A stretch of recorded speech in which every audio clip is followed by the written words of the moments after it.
बिस्मिल्लाहिर्रहमानिर्रहीम अस्सलातु वस्सलामु अलैका या खातमुन नबीन। अस्सलाम वालेकुम स्टूडेंट्स, लेक्चर नंबर 5 है। आपको पता है हम अब क्वालिटीज़ पढ़ें गुड राइटिंग की। बी क्लियर वाला हमने लास्ट लेक्चर में डिस्कस कर लिया। अब बी कंप्लीट, बी कंसाइज, कुछ सी, एक सी हमने उधर किया और कुछ बाकी सी हम इस लेक्चर में इंशाल्लाह कवर करेंगे।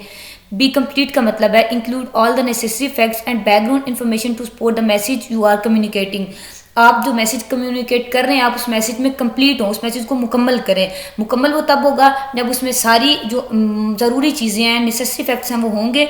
और दूसरी बात, अगर वो चीज़ आप जिस चीज़ को इंट्रोड्यूस करवा रहे हैं अपने टेक्स्ट में, अपने डॉक्यूमेंट में, वो नहीं है तो आपको क्या करना है, बैकग्राउंड इन्फॉर्मेशन भी देनी है, उसका इंट्रोडक्शन भी देना है कि मैं इस बारे में बात करने जा रही हूँ।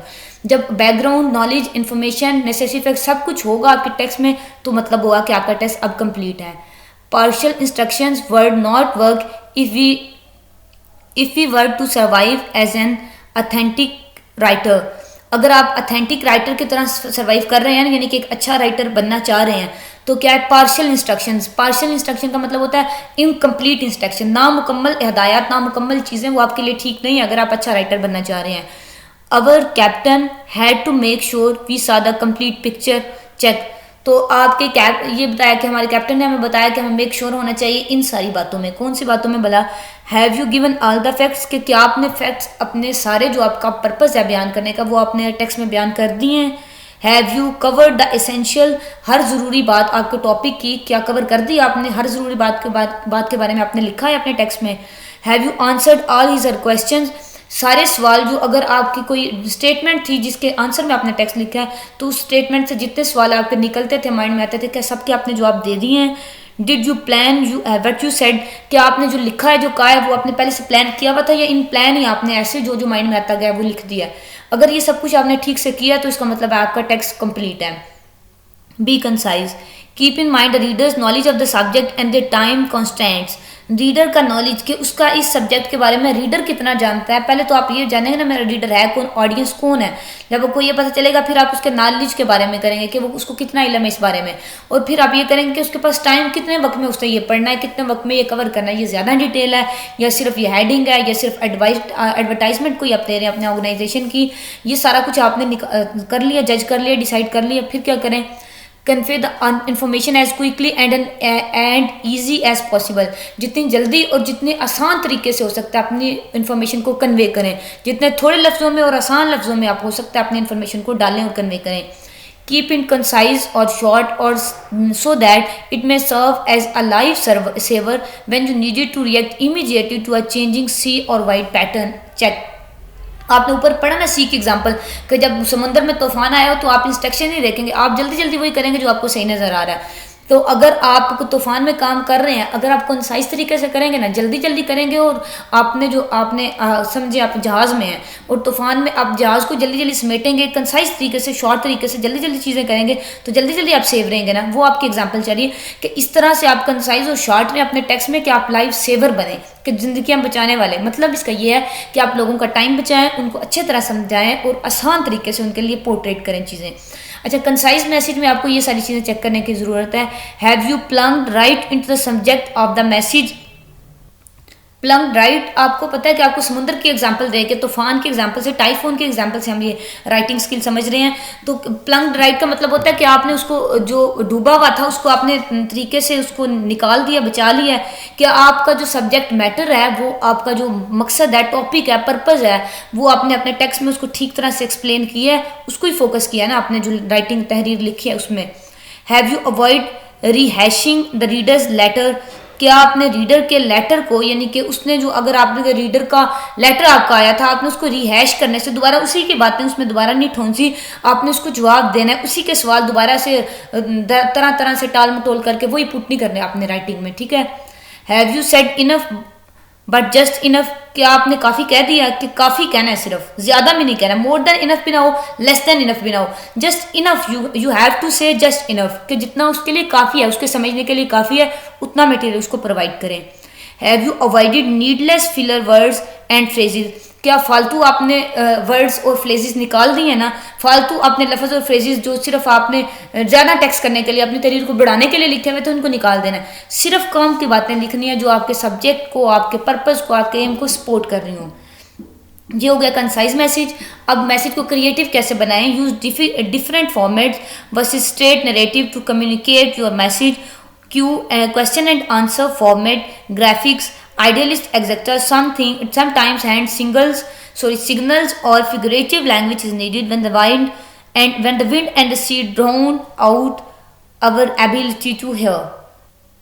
कि आप अपने मैसेज को क्रिएटिव बनाने के लिए क्या करें, question answer format, graphics use करें, या आपको पहले भी बताया ना तस्वीरें यूज़ करें, उससे विजुअल एड्स भी होंगे और क्रिएटिव भी बनेगा आपका message. Question answer format use कर लें। तो अगर आपको फिर सी की एग्जांपल दी गई, ये आप तब यूज़ करें when the wind and the sea drown, कि जब ये समुंदर भी और हवा भी दोनों drown out of ability to hear, मतलब इतनी तेज़ हवा चल रही है समुद्र में, तूफान जो आया हुआ है ना, आप ये राइटिंग एक तूफान के साथ इसको कंपेरिजन किया गया आपको समझाने के लिए।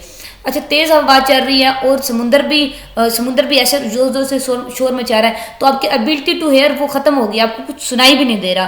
तो अब इतने सख्त हालत में आपने क्या करना है, आपने ग्राफिक्स यूज़ करने हैं, मतलब लोगों को इशारों से समझाना है कि अब ये करो, अब ये करो, क्योंकि आपकी आवाज़ तो एक दूसरे को सुनाई नहीं ना दे रही, अब इधर आ जाओ, अब बचने के लिए ये करो, आपने इशारों से समझाना है।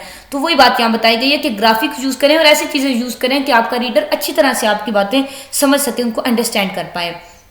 B considerate, keep your readers need in mind as you write. जब आप लिख रहे हो तो रीडर की ज़रूरत को अपने माइंड में रखें, उसको कितनी ज़रूरत है आपकी, जितना उसको इल्म चाहिए उतना ही दे, ज़्यादा इल्म ना उसके ऊपर जाड़ें, क्योंकि ना तो वो आपका ज़्यादा इल्म उसको देखना है, ना उसको चाहिए कि आपसे फालतू इन्फॉर्मेशन। आप जस्ट जितने इल्म की, जितनी उसको नॉलेज की ज़रूरत है उतना उसको अपनी राइटिंग में प्रोवाइड करें, उसकी नीड का ख्याल रखें, उसकी ज़रूरत का।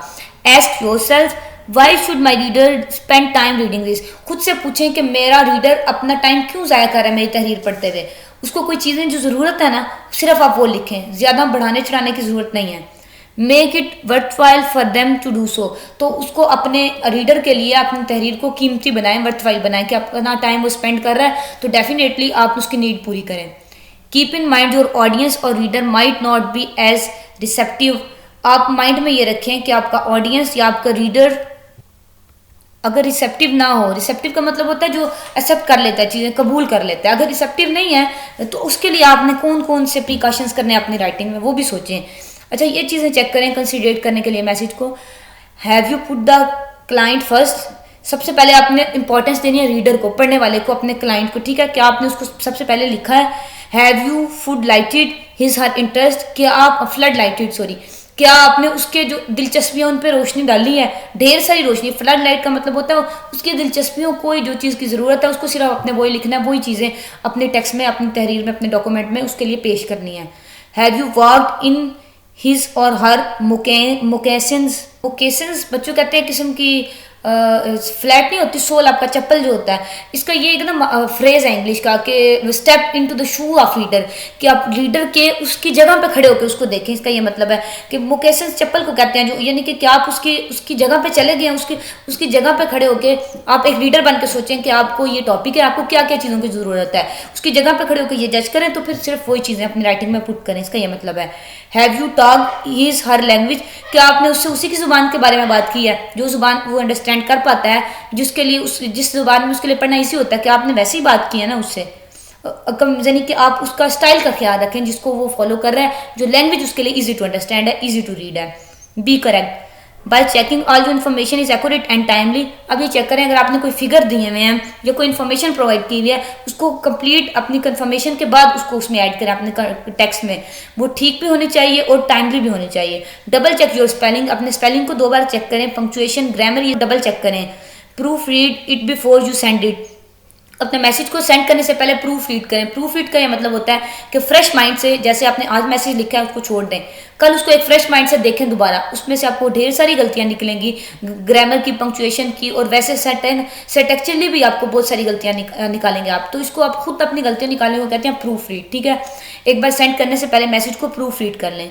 We could not afford to make mistakes as authentic writers depend on it, हम मिस्टेक करना, गलतियां करना, ज़्यादा गलतियां अफोर्ड नहीं कर सकते, क्योंकि अथेंटिक राइटर जो है वो उस पर डिपेंड करता है, किस पे भला।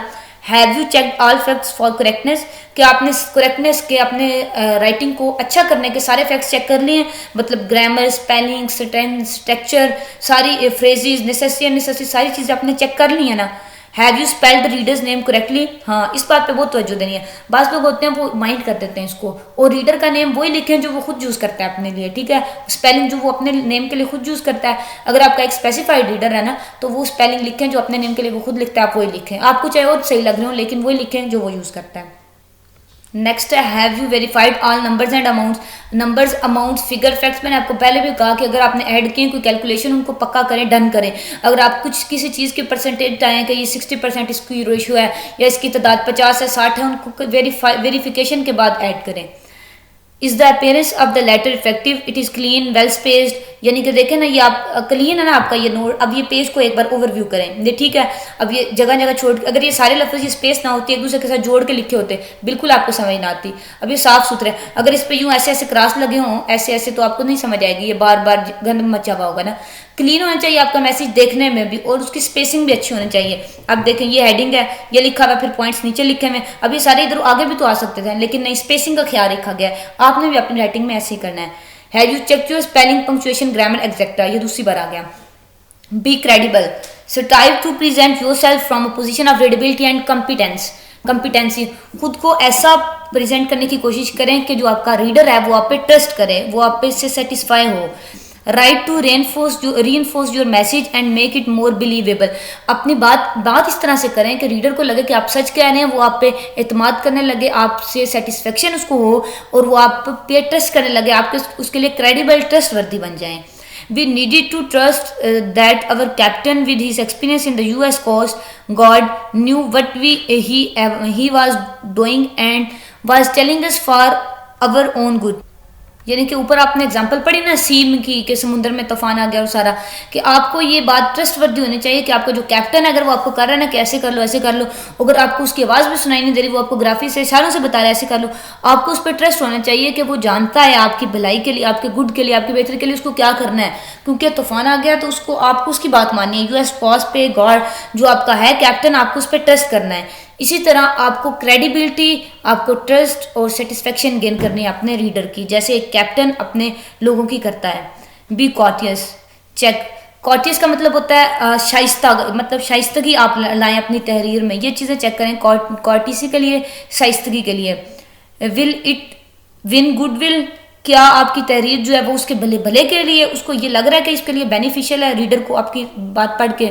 Have you used positive pleasant tone words, क्या आपने अच्छी, मतलब बात आपने करनी है एक बात होती है चुभने वाली अगले बंदे को लगती है, और एक बात इस तरह कि आप उसको ऐसे तरीके से करते हैं उसको पता भी नहीं चलता। मतलब प्लीजेंट वे में, पॉजिटिव वे में, हमेशा अपने पॉजिटिव एटीट्यूड अपना रखना है towards your readers. Have you use I appreciate please and thank you somewhere in your message, ये आई अप्रिशिएट मैं आपको सराहता हूँ, आपकी तारीफ करता हूँ, मेहरबानी करके थैंक यू प्लीज़, ये सारे ऐसे वर्ड हैं हम्बलनेस आपकी शो करते हैं, क्वालिटी से शो करते हैं। ये अल्फाज आप कोशिश किए करें अपनी तहरीर में ज़्यादा यूज़ करने की, इतने ज़्यादा भी नहीं लेकिन क्वालिटी के लिए यूज़ करने की कोशिश करें।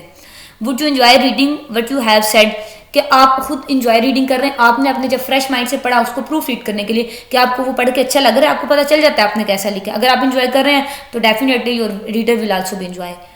B concrete, check, have you given the crisp details the reader needs, क्या आपने वही बातें दी हैं ना जो रीडर को रिक्वायर्ड है, क्रिस्पी तरीके से उनको आपने उसको प्रोवाइड किया है। Have you made the detail razor and needle sharp, और ये राजर और नीडल शार्प कहते हैं, नीडल तो आपको पता है सुई की ऊपर जो होती है धार उसको कहते हैं ना, तेज सुई, और ऐसे कहते हैं उस तरह को, यानी कि आपने डिटेल को ऐसा बनाया कि वो डायरेक्ट उस पर असर करें, इफेक्टिव कहते हैं ना डायरेक्ट दिल पे बात लगी है, उसको ऐसे आपने बनाना है कि वो रेजर और नीडल शार्प से भी वाला काम कर ले। Have you flashed word pictures made facts vivid, vivid का मतलब होता है क्लियर, वाजे, क्या आपने अपने लफ्ज़ों को वाजे बनाया है, पिक्चराइज अगर किया, अगर वो आपके टेक्स्ट को पिक्चराइज करे, आपका टेक्स्ट पढ़े उसके माइंड में जो बात आए वो क्लियर आ रही है ना, मतलब वो कह रहा है ये ऐसे हो रहा होगा, तो माइंड मैप जो बन रहा है वो उसका क्लियर बन रहा है ना आपके ये सारे, तो उसका मतलब आपका मैसेज कंक्रीट भी है। अब एग्जाम्पल एक दी गई है, these brakes stop a car within a short distance, These brakes stop a two-ton car traveling 60 miles an hour within 240 feet। ज़्यादा डिटेल में ना नीचे वाला ये अच्छा है सेंटेंस कि ये जो ब्रेक्स है ना ये कार को थोड़े से रास्ते बाद ना स्टॉप कर देती हैं, यानी कि रोक देती हैं। ये ब्रेक्स आप अप्लाई करेंगे ना कार पे तो ये with in a short distance उसको स्टॉप कर देंगे। तो जबकि उसने ये ज़्यादा एक्सप्लेन किया कि these brake stops a car to tone car, ये पहले तो कार का बताया, ऐसी कार होगी 60 मील्स एन आवर, जो वो कार के 60 माइल्स के रफ्तार से वो ट्रेवल कर रही है, चल रही है विद इन 240 फीट। ज़्यादा डिटेल उसने दी है इस सेंटेंस में, ठीक है। ये ज़्यादा विविड है, क्लियर है, कंक्रीट है, और बाकी सारे भी सी क्वालिटीज़ इसमें ज़्यादा हैं ऊपर वाले सेंटेंस से, ठीक है बच्चों। अपना ख्याल रखिएगा बहुत सारा। अल्लाह हाफिज़।